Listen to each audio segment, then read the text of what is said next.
નમસ્કાર મિત્રો, auto start થતા સોફ્ટવેરને બંધ કરવા. જ્યારે આપણે કમ્પ્યુટર શરૂ કરીએ છીએ ત્યારે ઘણા બધા સોફ્ટવેર શરૂ થતા હોય છે. તો આ સોફ્ટવેરને શરૂ કરતી વખતે બંધ કેમ કરવા તેનો એક વિડીયો જોઈએ. સૌ પ્રથમ સ્ટાર્ટ પર ક્લિક કરો, ત્યાં રન લખો. જ્યારે રન આવી જાય ત્યારે રન પર ક્લિક કરો.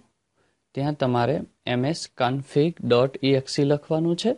ફરી વખત msconfig.exe ઓકે પર ક્લિક કરો. ત્યાં સ્ટાર્ટઅપ પર જાઓ. ત્યાં આ રીતે જુદા જુદા સોફ્ટવેરનું લિસ્ટ જોવા મળશે.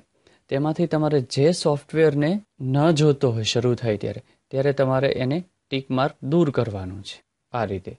ત્યારબાદ ઓકે પર ક્લિક કરવાનું છે. તમને અહીંયા રિસ્ટાર્ટ કરવાનું પૂછશે, તો રિસ્ટાર્ટ કરશો એટલે પછી સોફ્ટવેર તમારે શરૂ કરતી વખતે શરૂ નહીં થાય.